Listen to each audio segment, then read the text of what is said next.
Hello everyone, कैसे हो आप सभी लोग। तो आप लोगों को जिस वीडियो का बहुत टाइम से इंतज़ार था, तो वीडियो आज आ चुका है बिल्कुल। यूपीएसआई यानी कि दरोगा बनने की एक परफेक्ट स्ट्रेटेजी आप लोगों के सामने लेके आई हूँ।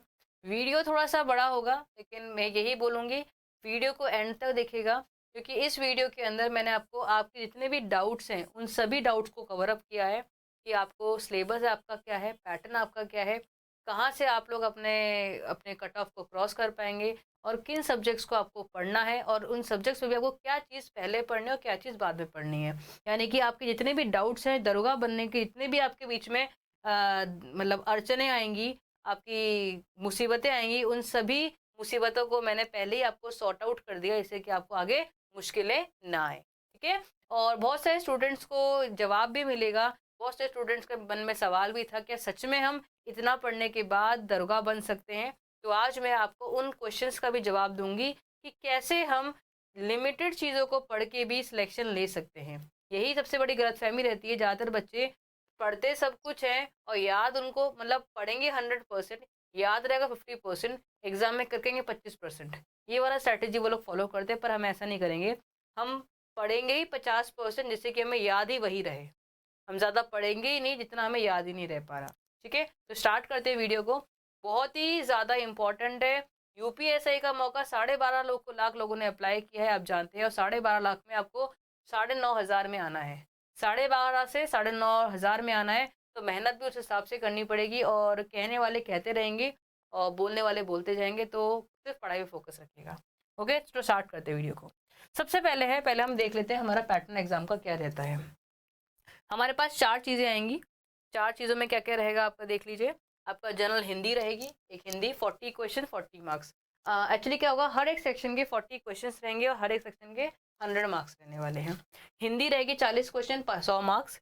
सेकेंड सब्जेक्ट रहेगा आपका लॉ, कॉन्स्टिट्यूशन और जनरल नॉलेज, यानी कि लॉ रहेगा, कॉन्स्टिट्यूशन रहेगा और जनरल नॉलेज रहेगा। ये 3 सब्जेक्ट्स रहेंगे, और इसमें 40 क्वेश्चन आएंगे और 100 मार्क्स के 3 सब्जेक्ट्स रहेंगे।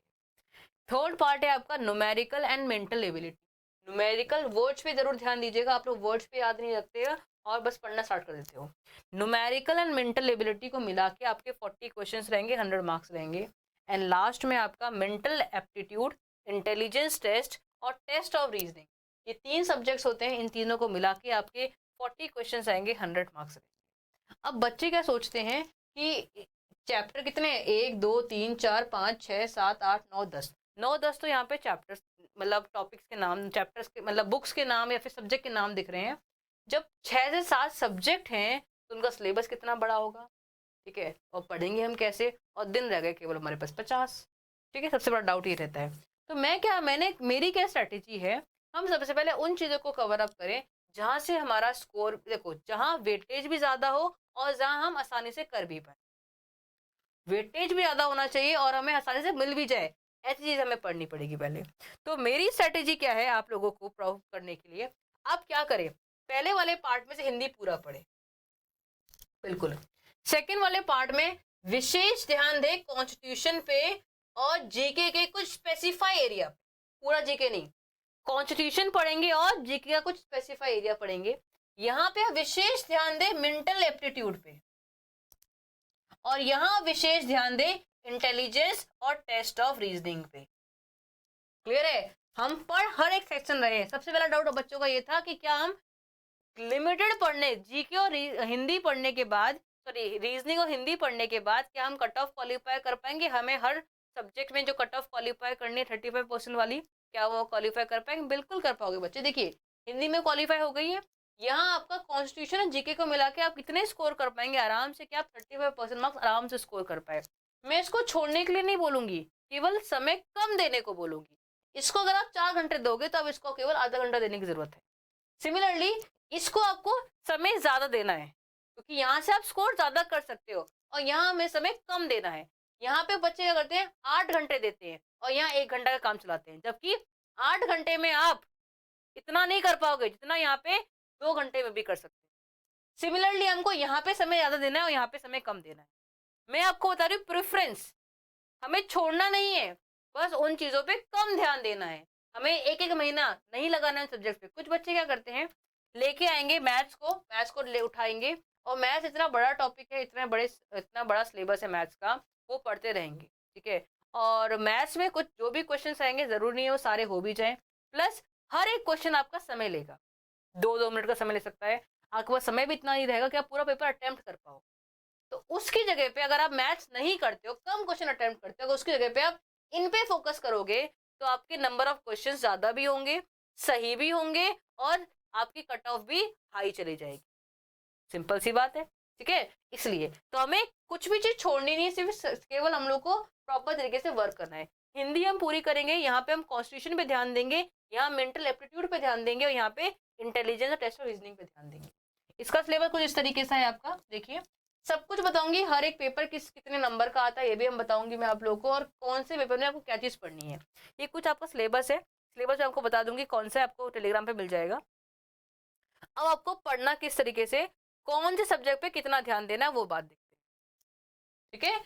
किस सब्जेक्ट को आपको कितना ध्यान देना है, पहले आपको क्या पढ़ना है क्या नहीं पढ़ना। फर्स्ट चीज मैंने क्या बताया आपको, सबसे पहले कौन से चीजों पे आपको ध्यान देना है, तो बताया फर्स्ट पार्ट में हिंदी पे, सेकंड पार्ट पे कॉन्स्टिट्यूशन पे, थर्ड पार्ट में आपको मेंटल एप्टीट्यूड पे, एंड फोर्थ पार्ट पे test of reasoning and intelligence question पे, ठीक है। अब देखिए फर्स्ट पार्ट, पहला पार्ट मैंने लिया किसका, जीके वाला पार्ट लिया। अब देखो जीके का वो पढ़ना किस तरीके से, बहुत आसान है, अगर आप एक सिंप्लीफाइड तरीका बना लो तो पढ़ना बहुत ही आसान होता है। अब देखो होता क्या है, फर्स्ट पार्ट में जो जीके वाला पार्ट है उसमें क्या क्या आता है, उसमें जीएस आता है, करंट अफेयर्स आता है, मूल विधि आती है, संविधान आता है, इसके अलावा कुछ यूपी की जीके भी आती है, ठीक है। यूपी की जीके भी थोड़े बहुत क्वेश्चन इसमें भी आते हैं, यूपी जीके 5-7 क्वेश्चन आपको देखने को मिलेंगे, ठीक है। अब देखो होता क्या क्या है, हिस्ट्री आएगी इसके अंदर, देखो कहने को केवल ये 4 सब्जेक्ट है, और इसमें आता क्या क्या है, हिस्ट्री आएगी 2 से 3 क्वेश्चन आपके, ज्योग्राफी आएगी 2 से 3 क्वेश्चन आपका, इकोनॉमिक्स आएगी 2 से 3 क्वेश्चन आपका, संविधान आएगा 12 से 13 क्वेश्चन आपके, राजनीति शास्त्र आएगा 4 से 6 क्वेश्चन, करंट अफेयर्स आएगा 10 से 12 क्वेश्चन, साइंस आएगी जिसमें बायो केमिस्ट्री फिजिक्स तीनों रहेंगे 4 से 5 क्वेश्चन के, फिर मूल विधि आएगी आपके 4 से 6 क्वेश्चन की, ये आपका पैटर्न रहता है, ठीक है। हिस्ट्री इतनी बड़ी हिस्ट्री है, एंशियंट हिस्ट्री, मिडिवल हिस्ट्री और मॉडर्न हिस्ट्री, इतनी सारी हिस्ट्री पढ़ने के बाद आपके सवाल कितने आएंगे, 2 या 3 क्वेश्चन, 1 महीना लगेगा, और 1 महीने में आप 3 क्वेश्चन कर पाओगे। आप बुक्स मत पढ़ो, केवल आप क्वेश्चन लगा लो, जितना आप थ्योरी पढ़ने के बाद आप समझ पाओगे, हिस्ट्री को याद रख पाओगे, उतने क्वेश्चन अटेम्प्ट कर पाओगे, उतने क्वेश्चन तो आप केवल नॉर्मल अगर आप क्वेश्चन बैंक भी लगा लोगे उतने, उससे आपको सवाल सॉल्व हो जाएंगे। तो इसको आपको समय देने की जरूरत नहीं है, इसको पहले नंबर पे समय नहीं देना है। सेम ज्योग्राफी, इतनी बड़ी ज्योग्राफी है, हमें इतना समय नहीं देना है। सेम इकोनॉमिक्स है, नहीं देना है। जितना आप इन तीनों को पढ़ोगे, कितने नंबर आएंगे, 6 नंबर का तो है, 6 नंबर तो आएंगे नहीं, मान लो 6 नंबर भी आ जाते हैं, इसको पढ़ने में कम से कम 2-3 महीने लग जाएंगे, हिस्ट्री ज्योग्राफी इकोनॉमिक्स पढ़ने में।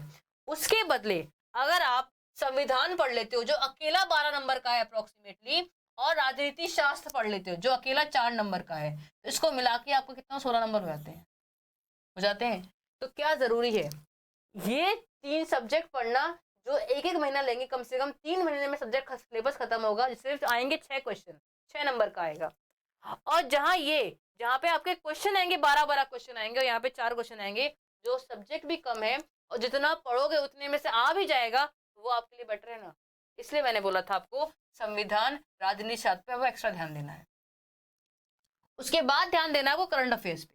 करंट अफेयर्स आएगा आपको कम से कम 10 से 12 नंबर का, इसके अंदर करंट अफेयर्स रहेगा, 1 साल का करंट अफेयर्स रहेगा, अप्रोक्सीमेटली 10 से 12 नंबर का क्वेश्चन रहेगा, करंट अफेयर्स क्वेश्चन रहेंगे, तो वो आपको ध्यान देना है। उसके बाद ध्यान देना साइंस में, साइंस में बायो पढ़ोगे, केमिस्ट्री पढ़ोगे, फिजिक्स पढ़ोगे, 10th की 9th की साइंस पढ़ना स्टार्ट करोगे, और क्वेश्चन कितने आएंगे, 4 से 5 क्वेश्चन आएंगे।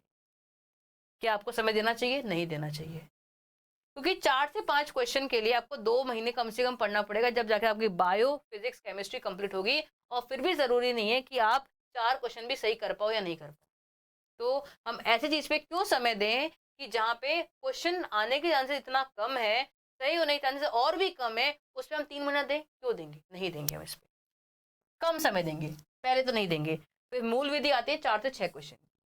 तो पूरे जीके में अगर आप देख रहे हो, अगर आप विशेष ध्यान दोगे इन 3 चीजों पे भी, किस पे, संविधान, राजनीति शास्त्र, करंट अफेयर्स पे, तो भी आपके अप्रोक्सीमेटली देख लीजिए 10-22 क्वेश्चन तो यही हो गए, 22 प्लस का 4 कितने हो गए, 26 क्वेश्चन के आसपास आप आराम से अटेम्प्ट कर सकते हो। किसमें से? 26 आराम से अटेम्प्ट हो रहे हैं 40 क्वेश्चन में से। इसके अलावा 2 से 3 सवाल आपके यूपी जीके के भी आएंगे, इसमें वो और एडिटिंग, मतलब 30 सवाल ये हो गए। और एक आध सवाल तो आप इनमें से करोगे ही करोगे ना। एक सवाल तो हिस्ट्री से भी कर सकते हो आप, ज्योग्राफी से भी कर सकते हो, इको से भी कर सकते हो, मूल विधि से भी करोगे कुछ ना कुछ क्वेश्चन, छोड़ के तो वो भी नहीं आओगे।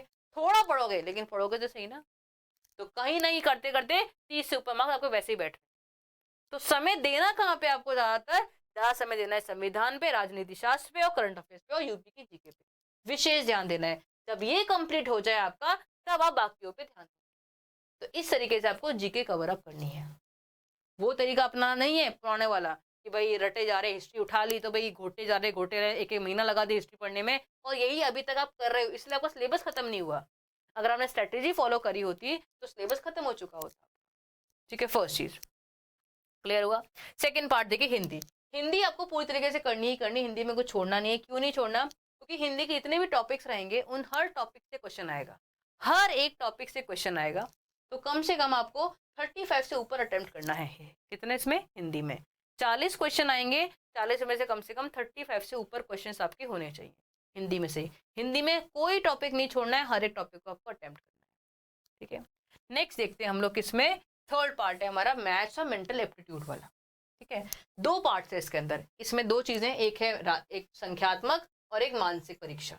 संख्यात्मक परीक्षा, मानसिक परीक्षा। संख्यात्मक परीक्षा है आपकी कौन सी वाली? मैथ्स से। जैसे मैथ्स के टॉपिक से दिखा देती हूँ मैं आपको, टॉपिक्स क्या है इसमें। ये रही, दिख रहा है आपको? दिखेगा, दिख रहा, मैं दिखा दूंगी आपको। इसमें टॉपिक्स क्या है आपके? संख्या पद्धति, सरलीकरण, दशमलव, प्रतिशत, लाभ हानि, छूट, साधारण ब्याज, ये पूरी मैथ्स आती है। ठीक है, इसमें कुछ टॉपिक ऐसे भी हैं, टेबल्स हो गए, ग्राफ हो गए, ट्रिग्नोमेट्री हो गई, और कुछ कुछ चीजें और भी आएंगी। डीआई वाला पोर्शन।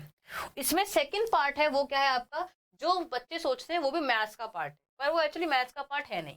मेंटल एप्टीट्यूड में क्या आता है, सिलेबस उसका ये है, उसमें तार्किक रेखा मतलब लॉजिकल वेन डायग्राम, संकेत संबंध यानी कि सिंबल रिलेशंस, शब्द रचना यानी कि वर्ड फॉर्मेशन, अक्षर संख्या यानी कि लेटर नंबर सीरीज, और घड़ी यानी कि क्लॉक, ये सब चीजें हैं। मतलब प्रभावी तर्क यानी कि फोर्सफुल आर्ग्यूमेंट्स जो हो गए, ये सब टॉपिक्स किस में आते हैं? रीजनिंग के अंदर आते हैं। लिखा हुआ मैथ्स के अंदर है, मैथ्स के मतलब मेंटल एंड न्यूमेरिकल एबिलिटी, लेकिन ये मेंटल एबिलिटी एक्चुअली रीजनिंग है, मैथ्स नहीं है। इसमें टॉपिक्स आपके ये वाले हैं, आपको मैं इसको टेलीग्राम पे अवेलेबल करवा दूंगी, इससे को समझ में आ जाए कि एक्चुअली में सिलेबस क्या है। ठीक है, अब देखिए हुआ ये कि यहाँ पे 2 पार्ट्स है, एक है संख्यात्मक, एक है मानसिक वाला। संख्यात्मक मैथ्स हो गए और ये आपके रीजनिंग है, जो मैंने दिखाई आपको रीजनिंग का कुछ पार्ट। ठीक है, यहाँ से आपके क्वेश्चन आएंगे कम से कम 25-27 क्वेश्चन आएंगे। ठीक है, और यहाँ से कम 10 से 12 क्वेश्चन रहेंगे अप्रोक्सीमेटली, क्वेश्चन इस तरीके से रहता है। अगर मान लेते हैं, मान लो आपने ये यहाँ से आपने मान लो 10 से 12 क्वेश्चन अटेम्प्ट भी किए, यहाँ पे आपका एक एक क्वेश्चन जो है कम से कम 1 से 1.5 मिनट लेगा, कम से कम लेगा। और कुछ कुछ क्वेश्चन तो ऐसे लेंगे जो आपके 2 मिनट पे ले लेंगे। ठीक है, मान लो यहाँ से आप 2 मिनट में एक क्वेश्चन सॉल्व करवाते हो, कर पाते हो, वो भी जरूरी नहीं है कर पाओ या नहीं कर पाओ, उसकी जगह पे यहाँ पे आप 2 से 3 क्वेश्चन अटेम्प्ट कर पाओ, पहली चीज। दूसरी चीजें हैं, यहाँ पे ऐसे बहुत सारे टॉपिक्स रहेंगे आप लोगों के जिनसे एक भी क्वेश्चन नहीं बनेगा एग्जाम में, एक भी क्वेश्चन नहीं आएगा। ऐसे बहुत टॉपिक रहेंगे, जैसे कि कोई भी हो सकता है, वो जरूरी नहीं है कि हर टॉपिक से सवाल आए। ऐसे बहुत सारे टॉपिक्स रहेंगे मैथ्स के अंदर जहाँ से एक भी क्वेश्चन नहीं आएंगे। ठीक है, तो वो भी आप पढ़ोगे, समय बर्बाद करोगे। और जो क्वेश्चन आप पढ़ोगे वो भी जरूरी नहीं कि आपको क्वेश्चन एग्जाम में अटेम्प्ट हो जाए, क्योंकि क्वेश्चन टफ भी आता है। जबकि यहाँ ऐसा होता है, जितना आप पढ़ोगे वहाँ सबसे आपका एग्जाम में क्वेश्चन भी आएगा, प्लस आपसे बनने की चांसेस भी बहुत ज़्यादा रहती है, और ये समय भी कम लेते हैं। ठीक है, तो आपको जितना आप इस पे ध्यान दे रहे हो, अगर मान लो 1 महीना आप इस पे लगा रहे हो, उसकी जगह पे अगर इस पे लगाओगे तो आपकी 100% एक्यूरेसी भी रहेगी। तो बेटर ये, जितना समय इस पे लगा रहे हो, इससे ज्यादा अगर समय इस पे लगा दोगे तो वो आपके लिए बेटर है। इसलिए मैंने बोला आपको मेंटल एबिलिटी पे ध्यान ज्यादा देना है। यहाँ अगर आप 2 घंटे दे रहे हो तो यहाँ कम से कम 1 घंटा देना ही देना है, इस पे आपको विशेष ध्यान रखना है। इसके अलावा अगर आप डीआई कर लेते हो, डीआई कम से कम क्वेश्चन 6-7 क्वेश्चन आएंगे, कम से कम 6-7 क्वेश्चन आपको डीआई के आएंगे। अगर मान लो यहाँ से 10 क्वेश्चन आते हैं, यहाँ 6 क्वेश्चन आते हैं, तो 16 क्वेश्चन तो सीधे सीधे सही हो गए। 16 क्वेश्चन आपके डायरेक्टली सही हो गए। 40 में से 16 आपके बिना मैथ्स उठाए आपके सॉल्व हो रहे हैं। तो मैथ्स में कुछ तो करके आओगे ना, ये तो यानी कुछ नहीं करोगे। तो थोड़ा बहुत ही मैथ्स आप कर लेते हो, 50% मैथ्स भी कर लेते हो, तो आपका ये सेक्शन क्वालिफाई भी हो जाएगा और पास की पास भी आप हो जाओगे सेक्शन के अंदर। तो आपको मैथ्स पे उतना ध्यान नहीं देना है जितना आप सोच रहे हो। सवाल जरूर 25 आते हैं इसके अंदर, लेकिन 10 सवाल इसके भी आते हैं, 10 से 12 क्वेश्चन। अगर आप ये अटेम्प्ट करते हो प्लस डीआई भी कर लेते हो, ये और डीआई कर लेते हो, आप 16 क्वेश्चन आपको सीधे आते हैं। इसके अलावा इसमें कुछ कुछ टॉपिक्स भी पढ़ के जाओगे तो आपका काम हो जाएगा। आपको इतना फोर्सफुली जो आप बोलते हैं ना मैथ्स के बिना मर जाएंगे जी जाएंगे, तो वो वाला काम नहीं होगा। ठीक है, नेक्स्ट सेक्शन है आपका कौन सा वाला, लास्ट पोर्शन। इसमें आता है आपका मानसिक अभिरुचि, बुद्धि लब्धि परीक्षा और तार्किक परीक्षा। ये 3 चीजें आती हैं इसके अंदर। अब देखो इसमें आपका जो बेसिकली क्या रहेगा, इतने पार्ट से, नीचे वाले पार्ट से आएंगे कम से कम 30 से 32 क्वेश्चन, ऊपर वाले पार्ट से आएंगे 5 से 7 क्वेश्चन। ये आपका रीजनिंग का पार्ट है। और ये वाला अभिरुचि वाला पार्ट किस अलग तरीके का पार्ट रहता है, आप देखेंगे उसमें उसमें कुछ जनरल चीजें पूछी जाती हैं आप लोगों से। ठीक है, बच्चे क्या करते हैं, इसकी एक बहुत मोटी किताबें भी आती हैं, इतनी मोटी मोटी किताबें आती हैं, ज़्यादा समझ में तो नहीं आती है, उसको घोटने में लगे रहते हैं। वो इतनी मोटी किताबें कम से कम 1-1.5 महीना पढ़ोगे ना तब समझ में आएगी। और वहाँ सवाल कितना आता है, 5 से 7 सवाल आता है जबकि। और ज़रूरी भी नहीं है कि हर टॉपिक से क्वेश्चन आए, एक आध टॉपिक से क्वेश्चन आता है, किसी से आता है किसी से नहीं आता। जबकि यहाँ पे ये टॉपिक ऐसे हैं, इनमें जितने भी टॉपिक्स हैं हर टॉपिक से क्वेश्चन बनता है, हर टॉपिक से क्वेश्चन बनेगा। और कभी कभी तो सिंगल सिंगल टॉपिक से कम 2-2 क्वेश्चन भी बन जाते हैं। और ये आपका पार्ट रीजनिंग का है। इसमें सिलेबस क्या दिखा देती हूँ मैं आप लोगों को, सिलेबस आपका ये दिया हुआ है। सिलेबस आपका ये रहा, एनालॉजी, सिमिलैरिटी, खाली स्थान भरो, समस्या को सुलझाओ, कथन, पूल, धारणा, कथन और तर्क, और अंक गणितीय तर्क, शब्द और आकृति वर्गीकरण, मतलब पूरा पूरा आपका रीजनिंग का पार्ट है ये वाला, पूरा के पूरा पार्ट है ये रीजनिंग का। तो आपको विशेष रूप से इस पे कम ध्यान देना है, लेकिन इस पे ज्यादा ध्यान देना है। ठीक है, देखिए तीनों चारों पार्ट्स मैंने समझाए, चारों पार्ट आपको पढ़ने हैं, आप क्वालिफाई भी आराम से कर पाएंगे और लिमिटेड चीजें पढ़ के आप चीजें को समझ भी पाएंगे और एग्जाम क्वालिफाई भी हो जाएगा। और आपके ऊपर बर्डन भी नहीं रहेगा कि क्या करे क्या ना करे। ठीक है, पढ़ा हमने सब कुछ स्मार्टली पढ़ा, पर हमने कुछ छोड़ा नहीं है, पर स्मार्टली पढ़ा हमने। इस पे हम 4 घंटे देंगे तो इस पे हम 1 घंटा ही देंगे, क्योंकि इससे क्वेश्चन कम आना है। 4 में अगर 5 में से 2 क्वेश्चन में सही होते तो हमारे लिए बेनिफिट ही है ना, तो नुकसान थोड़ी ना है। तो इस तरीके से हम उस पर वर्कआउट करेंगे। ठीक है, अब ओवरऑल देखिए हुआ क्या हमारे साथ। ओवरऑल देखिए, अगर मान लो अगर आप हिंदी में आप क्वेश्चन अटेंड कर रहे हो, मान लीजिए 40 क्वेश्चन आपके हिंदी में है, रीजनिंग के 40 क्वेश्चन हो गए, संविधान के मैं 11 से 12 क्वेश्चन मान लेती हूँ, करंट अफेयर के 10 क्वेश्चन मान लेती हूँ, और राजनीति शास्त्र के 5 क्वेश्चन मान लेती हूँ। अगर आप इस पूरे को देखोगे, इतने क्वेश्चन को भी देखोगे, तो आपके 160 क्वेश्चन होते टोटल, उसमें से 107 क्वेश्चन तो हो जाते। अगर आप इसको मिलाते हो, केवल इस पार्ट को मिलाते हो, तो आपके 107 क्वेश्चन आपके बन जाते हैं। आपको अगर यूपीएससी को क्रैक करना है तो आप ये मान के चलिए कि आप लोग को जनरल कैटेगरी का मान के बता रही हूँ मैं, 103 104 के आसपास आपको नंबर चाहिए पास होने के लिए। बस के मेरिट के लिए नहीं बता रही मैं, मेरिट के लिए तो पढ़ना पड़ेगा। पास होने के लिए जनरल कैटेगरी में मान के चलिए कम से कम आपको 160 क्वेश्चन में से 102 क्वेश्चन के आसपास आपको करने पड़ेंगे। ठीक है, इतने से पार्ट को देखते हुए अगर इतना पार्ट भी आप पढ़ते हो तो 107 क्वेश्चन बनते हैं। मान लो इसमें से सही कम से कम 95 या 97 के आसपास सही करके आओगे, इतना तो करना पड़ेगा ना। जब पढ़ कम रहे हो तो एक्यूरेसी ज्यादा लेके आनी पड़ेगी, जब पढ़ाई कम करोगे, चीजें कम पढ़ोगे, तो एक्यूरेसी लेके आनी पड़ेगी। तो आपको 100% एक्यूरेसी के साथ काम करना है यहाँ पे। तो 107 में से कम आप 95 से 97 के आसपास लेके ही आओगे, तो आपको बाकी पढ़ने की जरूरत कहाँ पड़ेगी। बाकी पढ़ेंगे लेकिन कम पढ़ेंगे। इसके बाद रिमेनिंग पार्ट क्या पढ़ना है आपको, अब मानसिक अभिरुचि पढ़ लीजिए क्योंकि 5-7 नंबर की आएगी, मैथ्स पढ़ लीजिए 20 से 25 क्वेश्चन आएंगे, तो कुछ तो करके आओगे आप। फिर साइंस आएगी 4 से 5 क्वेश्चन की, तो इस पूरे को मिला के भी 10 क्वेश्चन अटेम्प्ट करो तो भी काम हो गया। तो कहने का मतलब ये है, मैथ्स पे साइंस पे इतना फोकस दे रहे हो उतना देने की जरूरत नहीं है। उसको अगर थोड़ा सा कम ध्यान दोगे और इस पे विशेष रूप से ध्यान दोगे तो भी आपका काम हो जाए। कहने का मेरा मतलब ये था। उम्मीद करती हूँ इस वीडियो के थ्रू आपको इतना समझ में आया होगा कि आपको पढ़ना क्या है एक्चुअली। आप ये मान के चलिए कि जनरल कैटेगरी आपको क्रॉस करनी है तो आपको कम से कम मान के चलो 100-102 के आसपास क्वेश्चन अटेम्प्ट करने पड़ेंगे। ठीक है, कट ऑफ हाई जाएगी, देखो ये मान के चलिए कट ऑफ हाई ही जा रही है और हाई ही जाएंगी। लो जाएंगे तो बढ़िया ही है, ये तो आपके लिए बेनिफिशियल है। हम अपना सेफ स्कोर मान के चल रहे हैं कि 100 क्वेश्चन के आसपास आपको अटेम्प्ट करना है 160 के अंदर से। और अगर आप इतना भी करते हो तो भी आपके 107 क्वेश्चन बनते हैं। 107 में से अगर आप मान लो 10 भी गलत करोगे तो भी 97 क्वेश्चन सही हो सकते हैं आपके। 97 क्वेश्चन सही हो सकते हैं आपके केवल इतना पढ़ने के बाद। और फिर बाकी छोड़ के जाना है नहीं आपको, कुछ ना कुछ तो करके आओगे, तो बाकी जितना भी करोगे वो आपके प्लस पॉइंट ही रहने वाला है। तो इसलिए मैथ्स या फिर साइंस में भागने की जरूरत नहीं है। बेसिकली आपको ध्यान देना है किस पे है, आपको ध्यान देना है हिंदी पे, रीजनिंग पे, संविधान पे, करंट अफेयर्स पे और राजनीति शास्त्र। नंबर वाइज सबसे पहला हिंदी रीजनिंग, इन पे सबसे ज्यादा, फिर इस पे, फिर इस पे, फिर इस पे, इस तरीके से आपको वर्कआउट करना है। तो ये आपकी एक सही स्ट्रेटेजी एग्जाम को क्रैक करने की। देखो मैंने ये नहीं बताया कि भाई इससे ये होगा या क्या होगा, कि यही एक स्ट्रेटेजी होती है जो एक सक्सेसफुल बंदा या फिर टॉपर्स जो यूज करते हैं, वो तभी तो एक कम समय में भी ज्यादा स्कोर कर पाते हैं। क्यों? क्योंकि वो सीधा किस पे वार करते हैं, जो चीज काम की उस पर वार करते हैं। ठीक है, और एक और बता देती हूँ आप लोगों को, तो इन सब के लिए एक यूपीएसआई का बैच भी मैंने स्टार्ट किया हुआ है। यूपीएसआई का बैच है, तो क्या आप जानते हैं रीजनिंग के बिना, मैं आपको अभी बता रही हूँ, रीजनिंग के बिना कुछ नहीं है यूपीएसआई। तो रीजनिंग स्पेशल बैच है यूपीएसआई का, रीजनिंग स्पेशल। आप इस बैच को ज्वाइन कर सकते हैं, क्योंकि 50 देखो 2 स्टार बन लगने वाले, सॉरी स्टार लगने वाले हैं, प्लस दरोगा बनने वाले हो, ठीक है ना। मतलब ये मान लीजिए भाई अपने एरिया के आप दरोगा होंगे, तो दरोगा 50,000 की नौकरी, दरोगा मतलब कुछ तो है। तो उसके लिए कुछ तो एफर्ट्स आपको लगाने पड़ेंगे। अगर अभी आप सोचोगे यार ये नहीं वो नहीं ऐसे नहीं वैसे नहीं सोचेंगे, तो सोचने में समय निकल जाएगा, वापस समय वापस लौट के नहीं आने वाला ये समय। जितना हो सके इतनी मेहनत कर सको उतनी मेहनत कीजिए। तो ये बैच है, आप ज्वाइन कर सकते हो, प्रादित एप्लीकेशन पे अवेलेबल है ये बैच। ठीक है, प्रादित पे अवेलेबल है, तो आप इस बैच को ज्वाइन कर सकते हो। बेस्ट कंटेंट मिलेगा आपको और बेनिफिशियल रहेगा आपको यूपीएससी को क्रैक करने की। ठीक है, तो उम्मीद करती हूँ वीडियो आपको समझ में आया होगा।